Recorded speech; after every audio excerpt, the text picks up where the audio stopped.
Hey, I'm Trey and I have a story for you today that's a throwback from the Wild Wild West.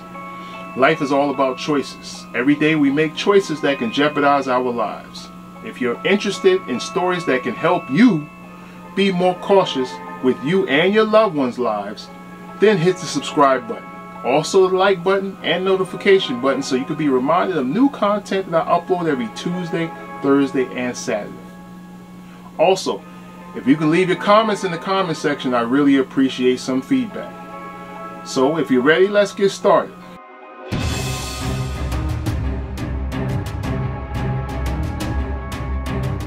Vinko Pintaric was born in April of 1941 in the country of Croatia. He was born to his father, Ilja Pintaric, and his mother, whose name was not provided. He had an older sibling by the name of Josip. This all took place during the beginning part of World War II after the Germans invaded Croatia. Vinko's father was a well-known Robin Hood type of partisan soldier, aka he was a resistance fighter against the invading Germans and their allies. Towards the end of the war, he was apprehended by collaborators of the Germans. Vinko, along with his mother and his brother, observed the German allies violently assault their father and husband, then be forcibly taken away, never to be seen alive again. Vinko's mother became an alcoholic and Vinko became scorned and vowed revenge for his father. Vinko's mother eventually remarried and Vinko resented her for betraying his father.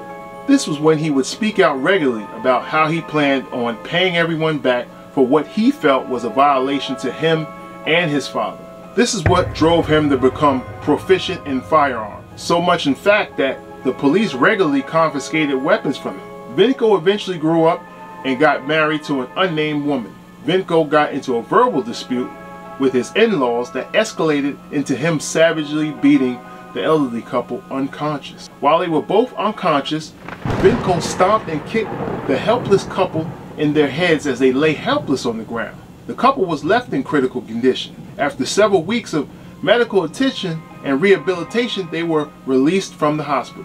Vinko left his first wife the day he assaulted her parents, never to return. Several months later, he met and married a second woman by the name of Zabok. In April of 1973, Vinko applied for a factory job several times but was declined. Vinko's brother-in-law worked at that same factory. This was the brother-in-law from the first wife. He believed that his brother-in-law became angry for causing both his parents to be sent to the hospital after the attack. Vinko believed that his brother-in-law had influence within the company which prevented him from becoming hired. Vinko went to a local bar in order to drink away his anger. He was feeling like he could never catch a break in life. After becoming extremely drunk and obnoxious at the bar, he was forcibly removed against his will. Since there was no other place for Vinko to continue to drink alcohol, while having a self-pity rehearsal, he decided to walk home. Still enraged after he arrived home, Vinko got into a verbal dispute with his neighbors. He then walked to his home, retrieved a handgun, and shot both of his neighbors, killing one of them and seriously injuring the other. Police were made aware of who the actor was and began to search for Vinko. After almost a week's search, he turned himself into the police for his crimes. After his apprehension, he was psychologically evaluated and placed into a psychiatric hospital. The results of that evaluation was not provided, but several weeks later, Vinko escaped from that hospital. While on the run, Vinko kept in touch with his second wife. On several occasions, the police came close to apprehending him. This left him with a sense of distrust for his second wife, believing that she was somehow involved with notifying the authorities so they can try to catch him. In October of 1973, Vinko went to his wife's brother-in-law's home and peered through the window. He observed his wife having dinner with her brother. Vinko pulled out a gun and shot her directly in the face from outside the window. Vinko was then apprehended by the authorities in January of 1974. Vinko was charged for the 2 homicides and 1 attempted murder, and he was ultimately found guilty and sentenced to the death penalty. The sentence was commuted to 20 years in February of 1982. Vinko, now being tired of prison, decided he wanted to leave. He accomplished this by placing his name on a 5-day release list for prisoners. So prisoners can just walk up and put their name on the list so they can be released. What are you doing, Croatia? This list is typically for short-time prisoners so they can become reacclimated to society. Winkle was able to forge his name on that list. While he was on the run, he wrote a letter to his attorney. I'm paraphrasing now. Get this. The letter consists of him telling the attorney that petitioning for his release was a waste of time. So while he was out of jail, he was going to kill a lot of people. Also in that same letter, he added that if you thought the killings that I did before being arrested were bad, then you ain't seen nothing yet. Woohoo! This guy's on fire. While Winkle was on the run, he somehow met another woman by the name of Danja Stubica.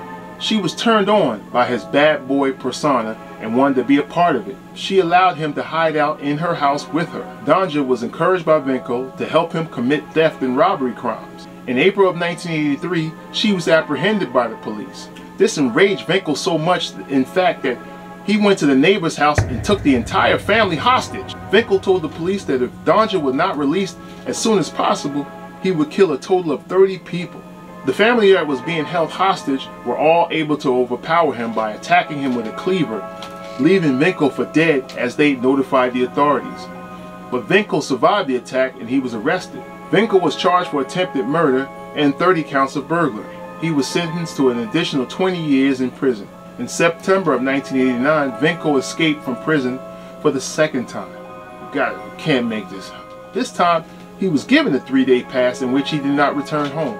So you guys just don't get enough. You let him out again? Since Winkle's escape was shown over the television, which made his face easily recognizable to the public, the authorities were now given several tips that he was seen by several people in the area of Zabak. The people questioned residents in that area about Winkle's whereabouts and his movements. One of the houses that they stopped by was owned by Rudolph Simmonds. Winkle just so happened to be in the area and witnessed this. 2 days later, Winkle shot and killed Rudolph for his perceived violation. Check this out. While hiding out at Rudolph's house, the man he just killed, he observed the next door neighbor by the name of Barbara Sepka kill one of her own chickens for food. He loved animals so much that this enraged him, so he shot and killed her. Several days later, Winkle was walking through a nearby neighborhood looking suspicious. A man by the name of Bozo Hugbeck approached him asking if he was looking for someone. Victim pulled out his handgun and shot him on the spot. Now that he was responsible for a total of 5 murders, the police had intensified their efforts to apprehend him. I guess 5's the limit now, huh, Croatia? On 2 separate occasions, the police attempted to arrest him on site and got into a shootout with Winkle, but during the melee, he was able to escape. The police received a tip that he had a lover that he planned on visiting. Her name was Anika. The police began surveillance on her home for several days until they observed the man matching Winkle's description in that home. The next morning, that same man attempted to leave, and that's when the police descended upon him. Winkle was instructed to surrender, but refused and began firing his weapon at the police. The police then returned fire, causing him to retreat into the house. Tear gas was thrown into the house to disorient him. During that time, an officer snuck into the house and shot Winkle in the head by surprise, killing him instantly. Well, I hope you enjoyed this story. If so, please hit the like button, subscribe button, and notification button so you can be reminded of new content that I upload every Tuesday, Thursday, and Saturday. Also, I'd really appreciate it if you leave your comments in the comment section because I look forward to some feedback. God bless you and stay safe.